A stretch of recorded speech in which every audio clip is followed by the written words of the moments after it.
was like, what's going on, right? So all across the country, Americans' hearts are shattered. I had to be here as president. First Lady wanted to be here. All the beautiful souls. And we're filled with grief and devastation. The loss of life. And unfortunately, they're still looking. They're still looking. There's a lot of missing children, possibly, mostly. We don't know. But they're still looking. And they'll find everybody, but it's not an easy thing. You would think it would be easy. It's very tough. I looked at what they're going through, what they have to do. But dozens and dozens of precious children taken from us with such, I looked at the pictures of almost all of them, and it's terrible. Following a torrential downpour, the worst that anyone's ever seen, Guadalupe River rose 26 feet in less than 45 minutes, and I've even heard it went well over 30 feet. There's one story that one person said it had to be 60 feet at one moment. This is like a giant, giant wave in the Pacific Ocean that the best surfers in the world would be afraid to surf. And it unleashed a catastrophic flooding as most residents were asleep in their beds. A very dark evening. The waters claimed at least 135, 140 lives. They're getting that count, but the count that they don't have is how many are still missing. But a lot of lives, a lot of young angels. At the girls' Christian summer camp, known as Camp Mystic, a legendary camp, a camp that people would want to go to from all over the country. People, parents, they come and they would stay with their children. They'd stay in other cabins just to be with their children, but a legendary place. They were there because they loved God, and as we grieve this unthinkable tragedy, we take comfort in the knowledge that God has welcomed those little, beautiful girls into his comforting arms in heaven. And we believe that, have to believe that, and we do. And we lost some wonderful people beyond the little girls. We lost some very brave men and women that tried to save the girls. As our nation, we mourn for every single life that was swept away in the flood, and we pray for the families that are left behind. It's amazing the incredible spirit from those families. I don't know. I don't even know how they do it. But moments ago, Melania and I spent a lot of time with them. That's why we're a little late. I think this was a good reason to be late, frankly. And we just gave our warmest condolences. But you say to yourself, you know, how do you give condolences? How do you do that to a young person that 3 days ago was here, 4 days ago was here and vibrant, and now is no longer here? The search for the missing continues. The people that are doing it are unbelievable people. That you couldn't get better people than this anywhere, Christy, right? Anywhere in the world, you couldn't get better people. And they're doing the job like I don't think anybody else could, frankly. And I want to thank them. I want to thank all of these great first responders who raced into very grave danger. We have some people that were incredible. The single Coast Guard rescue crew saved an incredible 169 children at Camp Mystic, 169. And the camp staff was also incredibly courageous. Are those Coast Guard people around here someplace? Because I hear some incredible people. And I actually, Scott Ruskin, is he around? Where's Scott? He's not here right now, sir, but he will be here later, and I will be okay. Well, you let him know. With some, and John Dunn, the owner of the Hunt store, was a flood. Where are you? Okay, good.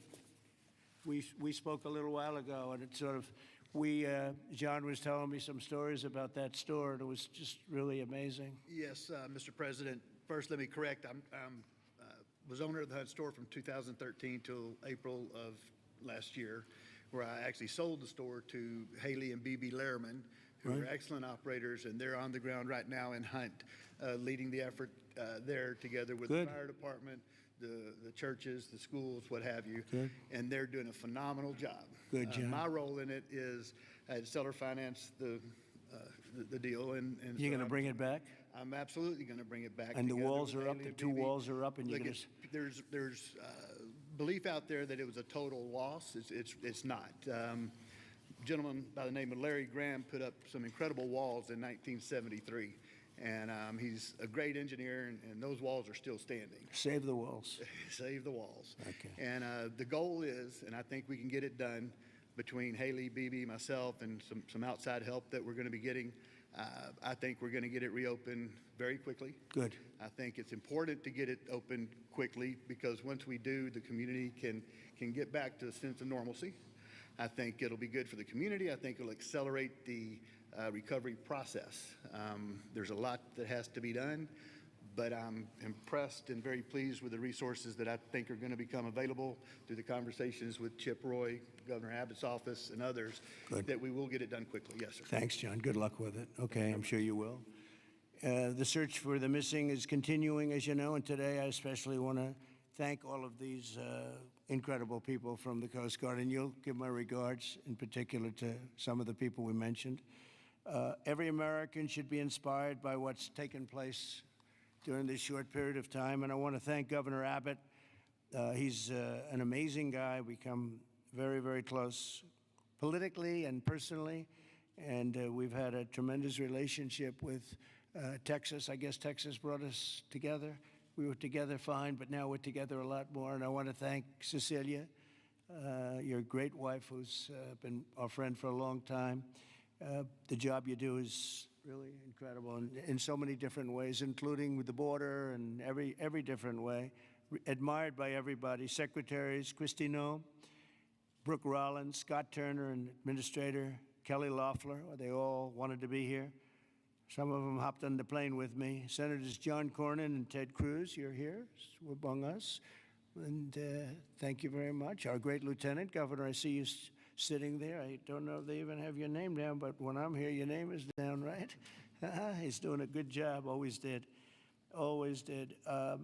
Also, numerous members of Congress, including Chip Roy from the district. This is Chip's district. I had a lot of time last week we spent with Chip Roy getting that great, big, beautiful bill passed. And who would have thought, and he's not easy, but he's good. Where is he? Where's Chip? Who would have thought this was going to happen? And he called because we had a big ceremony set up, and he said, you know, we have a little bit of a flood here, and I think it's going to be a little bit, I better stay here. I better not come back and go to it. And he wanted to be there. He was a part of it, a big part of it. And then he called again, and he said, this is bad. And then it got really bad, far beyond your worst, wildest imagination, right? So thank you very much, Chip. I appreciate it. And Brian Babin also is, I don't know if Brian's here. But we do have, and I have to just give some of the names because it's very unusual. Nathaniel Moran, Dan Crenshaw, all of these people wanted to be here. Keith Self, Jake Elzey, August Pfluger, Craig Goldman, Ronnie Jackson. Where are you people? Are you here? You're all here? Where's Ronnie Jackson? Ronnie Jackson, what a person. Every one of these people is so incredible. Randy Weber, Pete Sessions, Tony Gonzalez. Well, we have everybody. Beth Van Dyne. Hi, Beth. Hi, Beth. Roger Williams, Brandon Gill. Hi, Roger. Brandon, you're here? Yes, thanks, Brandon. Doing a good job, Brandon. Michael Cloud, John Carter, and Wesley Hunt. And we have others, but I'm not, we have to get on with it. But I did want to ask Lieutenant Governor Dan Patrick, he's been my friend from the beginning. He's been the chairman of all three of my campaigns, and all I know is we won by record amounts, so I guess you were a pretty good chairman, right, Dan? And his son is fantastic, too. But Attorney General Ken Paxton, Ken's around here someplace? Hi, Ken. Hi. And Director of the Texas Department of Public Safety, Freeman Martin. Freeman, thank you very much. You're doing an amazing job. Texas Chief of Emergency Management, Nim Kidd. Thank you. Thank you very much. Thank you for greeting us, too. Major General Thomas Seltzer of the Texas Military Department. Thomas, great job. Thank you. Really good job. And many other officials and government, everybody is here. You know, it's amazing. I do these things, and often you just don't have a turnout like this.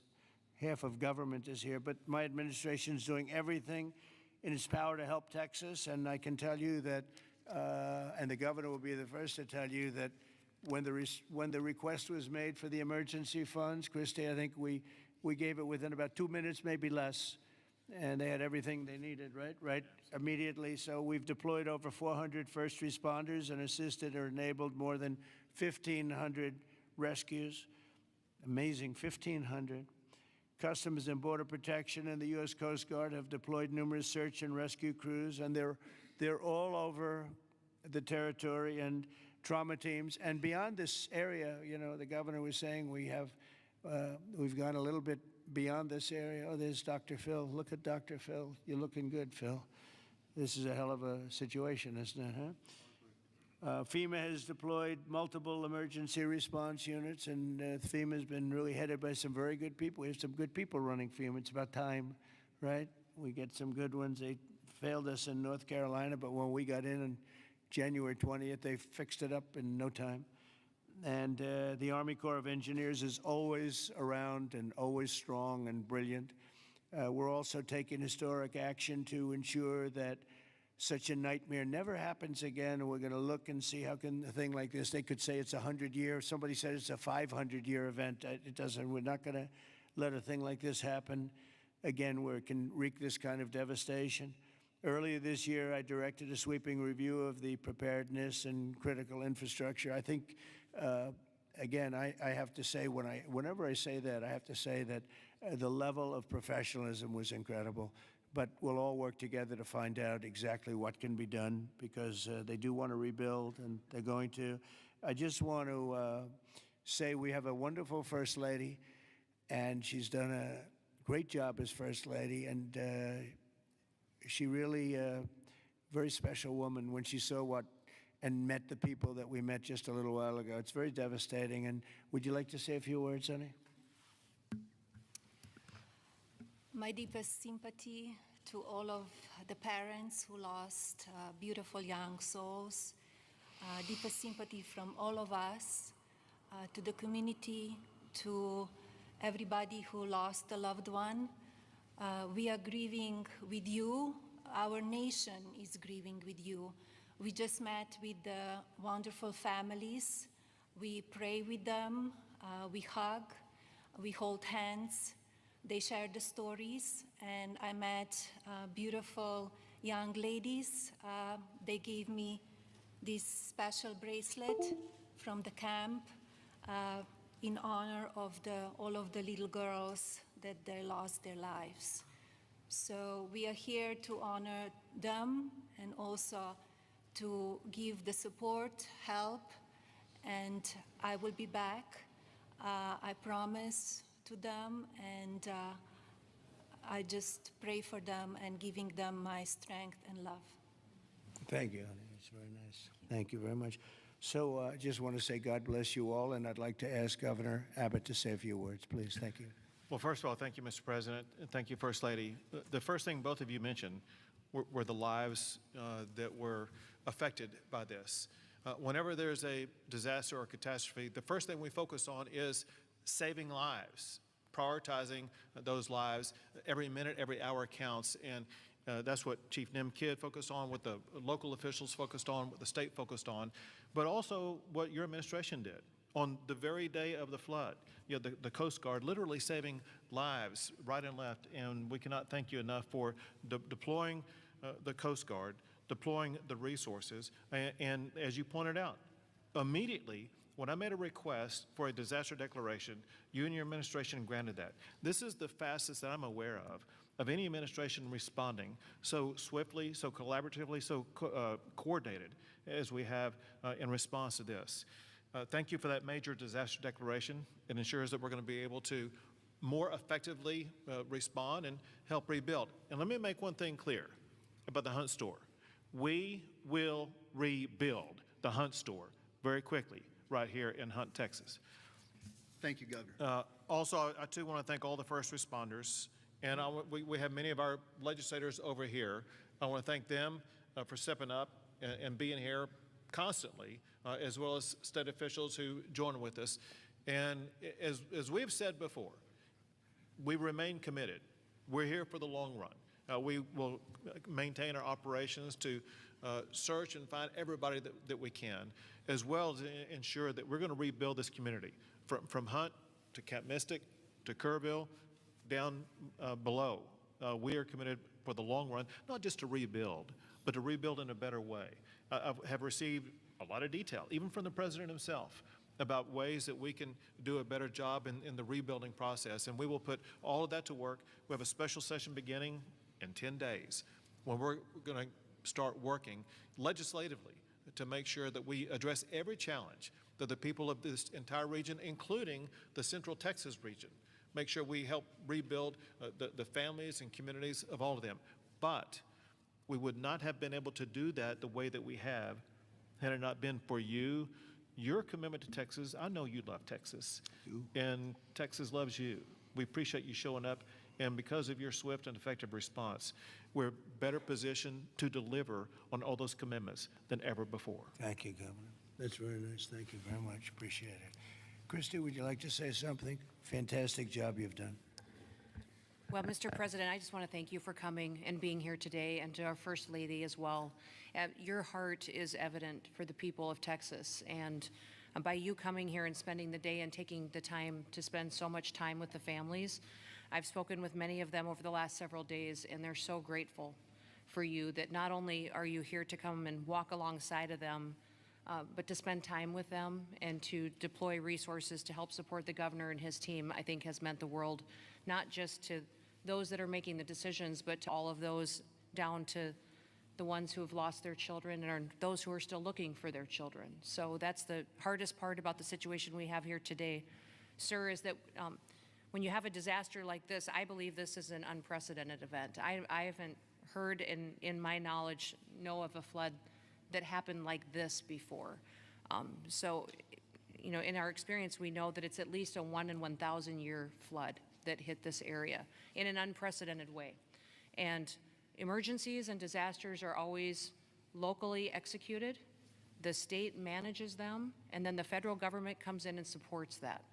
What we are doing here, sir, is empowering the state and the local officials to make the best decisions for their people, because they know their people, they know their community, and when they ask, then we come in and support them. So thank you for being a president who trusts people, who lets them use the responsibility that they have to make the best decisions for their families, for their communities, and we come in and we support them in that. So I can't thank you for helping us making such quick decisions, for Nim and his team, and the governor is absolutely fantastic. Every time I picked up the phone and was here, the lieutenant governor was available, the entire team, the Coast Guard and the Border Patrol were absolute amazing resources on the ground immediately, and we've had over 700 different FEMA employees and volunteers here as well that are engaged, and so all of your assets that you have as a federal government are deployed to help this community restore, but also to heal.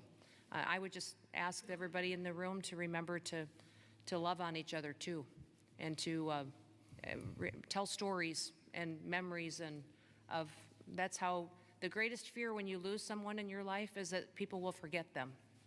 So tell the stories that you knew, and write them down and remember them, because nobody wants their loved one that they don't have anymore to ever be forgotten. Thanks, Christy.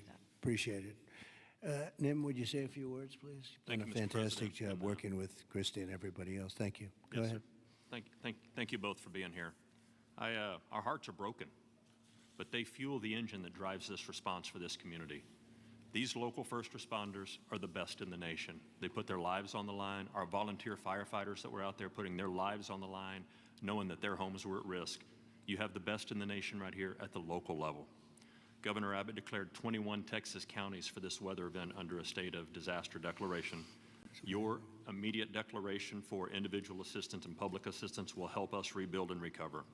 We've had over 2,200 state agency response personnel assisting our local government partners. But Mr. President, here's a staggering number. Over 12,300 volunteers have shown up here out of love to support this community. Just imagine, working 10 hours a day, 7 days into this event right now, that's over 861,000 hours of volunteer support right here. 19 other states have sent resources to us. Secretary Noem, thank you for the coordination and the effort on that. Your team has been phenomenal. We will continue the search nonstop. We will continue debris removal, and we will help this community rebuild. We're ready, sir. Thank you for a really great job you've done, and the coordination's been incredible with us and everybody else. Thank you very much. Yes. Dr. Phil, I see you sitting there, and this might be a time for you to give us some of your words of wisdom, if you would. Thank you. Well, thank you. I've talked to families and survivors, parents and grandparents, and the truth is we know psychologically that the number one stressor that we can experience in life is the loss of a child. And the worst situation that we can experience that is when it's sudden and when it's violent.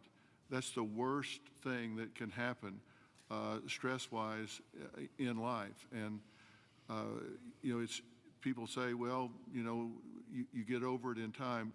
You will. The truth is, you never get over it. You get through it. And one of the things Secretary Noem was just talking about, no truer words could be said, that it's cathartic to talk about this. And there's a collective consciousness in these communities down here. This is my country here. Texas is home for me. And, right.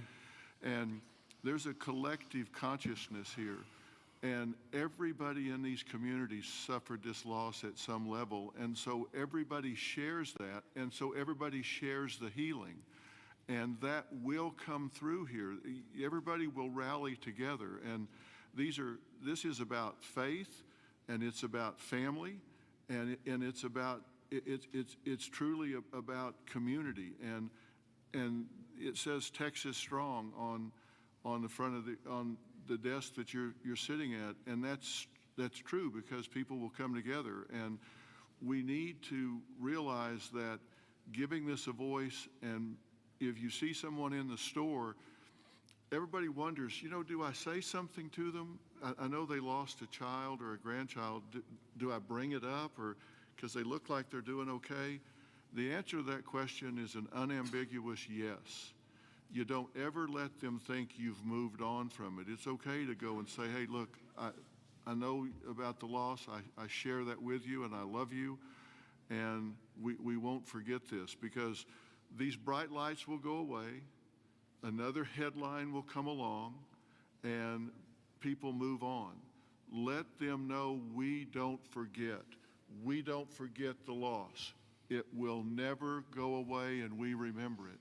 And these first responders down here, men and women that were diving into those waters. I've talked to a woman whose husband was standing on the bank of the river yelling to a father, throw me your baby, throw me your baby, let me help you. Mr. President, there is a depth of root and caring here like you just can't believe until you see it. And everybody here knows that. And it's so inspiring for you and the First Lady to come here and share this and see the fiber of these communities. That's why they rally around you and everything that you stand for here, from the border to the disasters. And it's not just a photo op for you to be here. People see your heart and believe in what you stand for. And God bless you for coming here and doing this. It means a lot. God bless you. Thank you. That was really beautiful. I'm glad I asked him to say a few words, Dan. Do you want to say a couple of words, Dan? Please, Lieutenant Governor. We spoke the morning immediately. You and I talked the very next morning, and he was right there. First of all, Mr. President, First Lady, a long time ago, I asked a pastor when I was going to see a hospital, a person in the hospital who didn't have long to live, and I said, what do I say? And they said, don't worry about what you say, just be there. So you and Madam First Lady, the two of you being here, sends a message. It paints a picture that words can't express, and it gives them hope. And the people of this community have become a family. I didn't know the mayor last week. I wish I didn't know him today under these circumstances. But we've become a family around this room, and it starts with you at the top, down to the governor, down to the statewide, down to the secretary. I mean, Christy Nome coming in, she called Saturday morning and said, the president wants me to be there today. And she came. And so that message is so important. Two things will get us through: our faith, so the people along this river are not standing on the rock of the bank of the river. They're standing on the rock of their faith. And that will get them through the struggles that you talk about. But you and the federal government will help us get through everything, all the debris that has to be taken, all the rebuilding. And I know we can count on you. So from the bottom of my heart, on behalf of all of these families, thank you for being here. You just can't measure how much it means to them. Thank you very much, David. Great job. Appreciate it.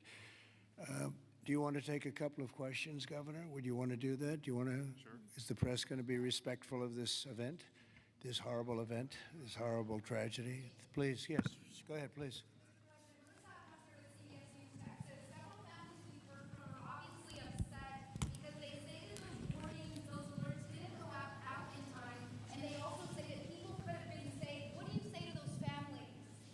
Well, I think everyone did an incredible job under the circumstances. This was, I guess Christy said, a 1 in 500, 1 in 1,000 years.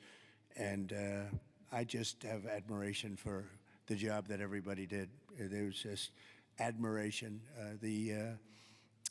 Only a bad person would ask a question like that, to be honest with you. I don't know who you are, but only a very evil person would ask a question like that. I think this has been heroism. This has been incredible, really, the job you've all done. It's easy to sit back and say, oh, what could have happened here or there, you know. Maybe we could have done something differently. This was a thing that has never happened before. And nobody's ever seen anything. I've never seen anything like this. I've gone to some real bad ones.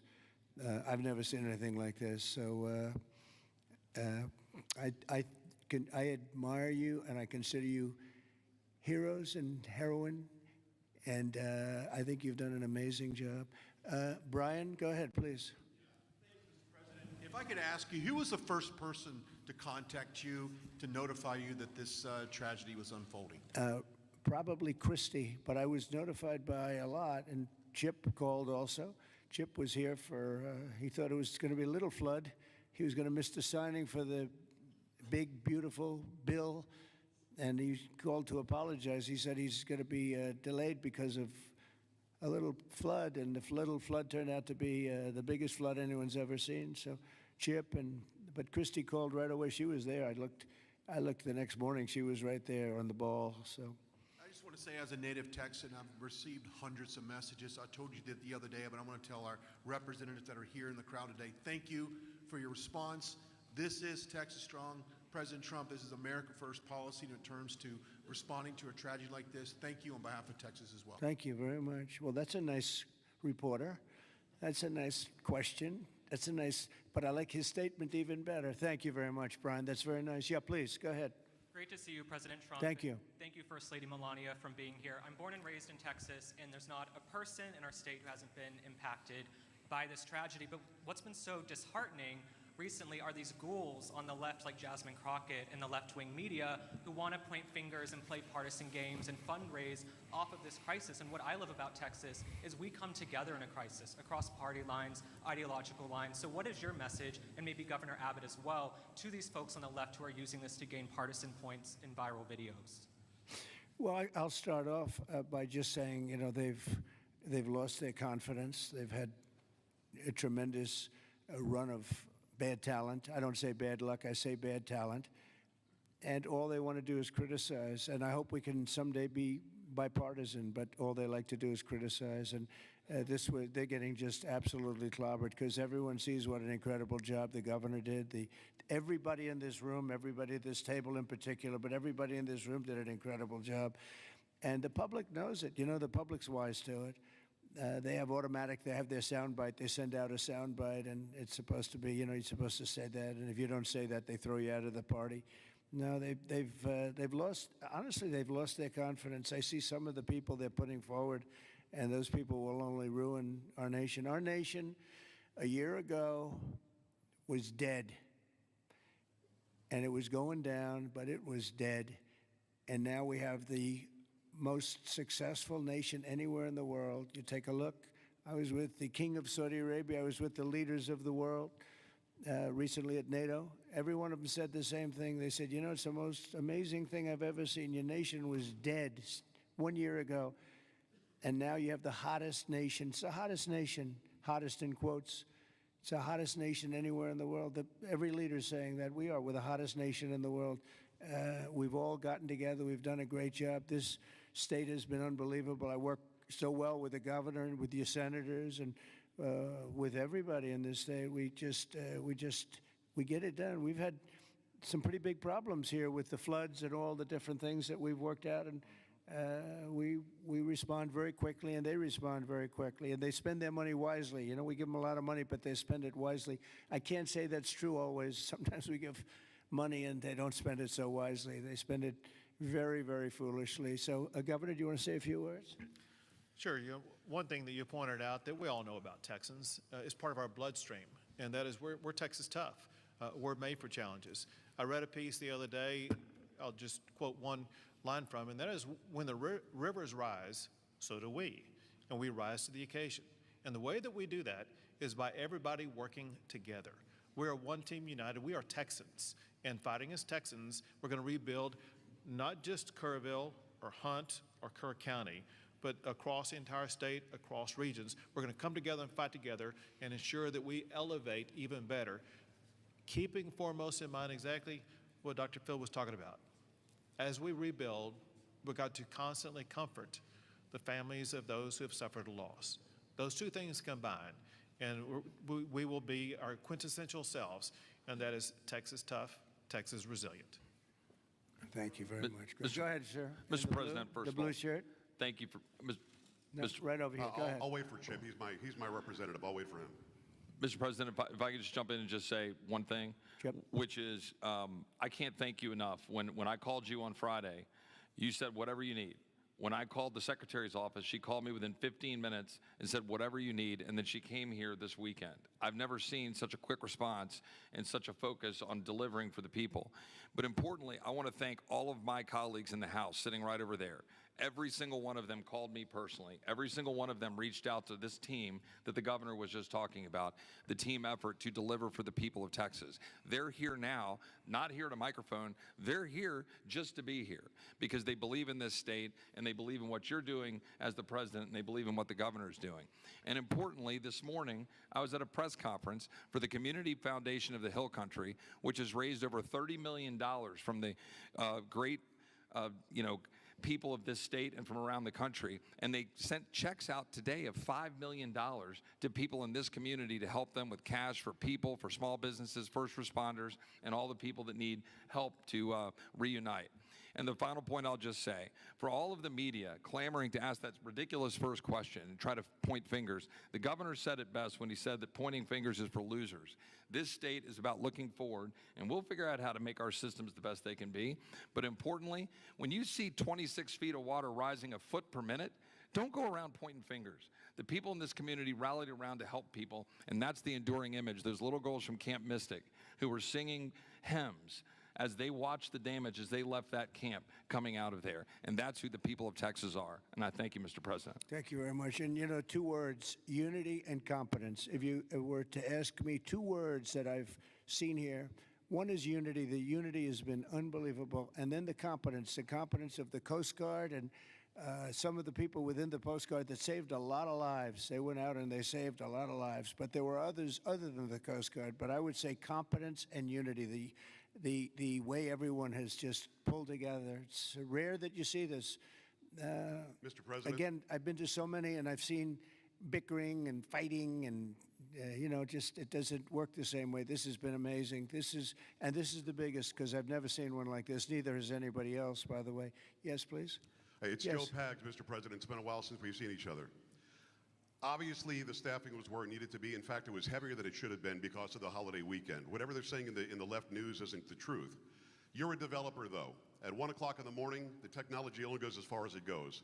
Kids don't have their phones. Phones are dead. People by the riverside don't have electricity. They're not going to get a phone alert that way. As a developer, going forward, knowing that everything was done lightning fast by Secretary Noem, by you, by the governor, and everybody else, you did everything right. What do we do next time, though, to make sure that people are alerted if they're dead asleep? Maybe an alarm system, maybe a siren system. You might know better than I. But what do we do going forward? Because we've got to make sure that people get the alert when it's time to get the alert. Thank you. Yeah, you'll probably have to do that. You'll probably come up with something very unique because there is no system right now. There's been a thing like this has never happened that anybody knows. Certainly not to this extent, but I know the governor and everybody is working on it. They're meeting, and they'll figure something out. Go ahead, Governor. Yeah, so we begin a session in 10 days. We will address every single question that you just asked. You mentioned some of the ideas. There are many more, and we want to hear. Most importantly, we have to devise a response that's right for this community, and this community has to weigh in, and they need time to be able to convey that to us. But we're gonna work on alerts. We're gonna work on every single solution to make sure things like this don't happen again, not just in this community, but in other river basins across the state also. So we will work to get it right, and we've jotted down, Joe, every idea that you just mentioned. Ted Cruz, go ahead, please, Ted. Well, Mr. President, I want to say thank you for being here. First Lady, thank you for being here. Where we are right now, the Hill Country, is a very special part of the state.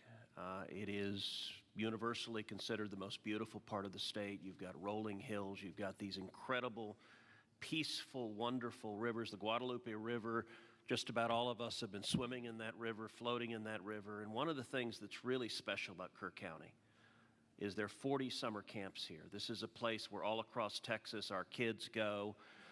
The governor's daughter came every year to camp here. Both of you know our girls really well. Mm-hmm. Heidi, the week before this flood, was here in Hunt picking up our daughter Catherine from camp. And Camp Mystic, that faced such devastating loss, is an institution in this state. It's 100 years old. Was founded in 1926, and I'll tell you, in Texas, it's not just here that the hurt is felt. It's every part of the state: Houston, Dallas, San Antonio, Austin, West Texas, East Texas. Texans have gone, and what's amazing is you see at the closing ceremonies of these camps, you see multiple generations. You'll see grandmothers and moms and little girls who have all gone to the same camp. And the pain that the state is feeling. And on Monday, I went and walked through Camp Mystic. In the center of the camp is a cabin called the Bubble Inn, where the littlest girls were staying. And in front of the Bubble Inn are right now 17 small white crosses in the ground. And each cross has the name of another little girl who lost her life. And the final cross has the name of Dick Eastland, the camp director who gave his life trying to save his girls. And the water rose in that camp and in that cabin 8 feet high. You can see the water line 8 feet high. It blew the windows out of the cabin and it swept those girls out. I will tell you, I've never seen anything more horrible in my life, and I just sat there crying. I saw Mom and Dad come up to one of those crosses, drop to their knees and kiss that cross. And the mom was weeping. I also want to tell you, and you said this, you talked about unity. The way this community, the way the state is coming together is incredible. There are stories of heroism. I met a mom and dad who had a 14-year-old boy at Camp La Junta, a boys' camp. Their 14-year-old son was awakened at 3 in the morning. The water was rising. The counselor said, "Let's go save the little boys." And they went down to the 7, 8, 9-year-old boys and pulled them out of their camps through the crashing water. And this mom and dad were crying. Now their son survived. And I said, "Look, your son will always have this trauma. You will always have this trauma. But at the same time, your son will always know when he was 14 years old that there are little boys, and one day there are men who are alive because he had the courage as a 14-year-old to risk his life to save them." And so we are grateful you're here, and I will say something Chip referenced is very true. There's a video of a school bus full of campers from Mystic after this crisis, riding past the devastation, and they are singing Christian hymns. And I promise you, there's not a person here who can watch that video and not weep. Tears of sorrow, but also tears of joy. So we are grateful for the response, Governor, the first responders, everyone who's come together, and to all the moms and dads, just know we love you. The agony, my street at home, every house has a green ribbon around it for the girls at Mystic. And that's true in a lot of streets all throughout Texas. And we will come through this one way or the other. And I'll tell you, the Hunt store right now, the sign says Hunt store, except today it doesn't. It says Hunt Strong. They redid the sign. That's the spirit of who we are. Thank you, Ted, very much. Well, yes, please. I wanted to respond just to something that Joe Pag said and the governor. The speaker and I announced yesterday that we will begin our hearings in 2 weeks, but in 3 weeks, we're going to have a hearing in this room so that the residents and the people in this area don't have to come to Austin. We're going to come to them, and we'll stay here as long as it takes to hear their stories and their needs and their wants. So we're going to be here in 3 weeks in this room. Good, Dan. Very good. Well, I just want to thank everybody for coming together, and the word unity again, but I just want to thank you very much, and we'll be helping you from Washington, D.C., like no other president would do. Nobody else would do it. Nobody else would be even get back to you. You know, you're fully funded, as you know. And Christy, I would say they were fully funded within minutes of hearing about this. And, you know, the state of Texas, number one, they do it right, and they've done it right for a long time. And it's, you know, a very special place to me, I will tell you that. Politically, I don't want to say politics, but politically it's been a very special place to me. Our great Secretary of Agriculture, who you've done such a great job, Brooke Rollins, you come from Texas, and I just want to thank you. She even got the cost of eggs right down, you know. They hit me with that one, and she got them down so quickly nobody knew what. By Easter, everybody was having eggs at a lower price than they ever thought possible. But you've done a fantastic job. But it's just been it's been a very special state to me, and it's my honor. And we will continue to work together, and it's a bad situation. And you can never say, oh, it's going to be bigger, better, stronger. You know, it's just so many lives have been lost. You can't say that. But we're going to make it. We're going to make it back. We're going to make it back, and we're going to make it good again. And everybody wants to do it. And I just want to thank you, and I want to congratulate you. You guys have been unbelievable. Thank you for your words before. It was unbelievable. The job you've done, Kim, everybody, every single one of you. So you should be very proud.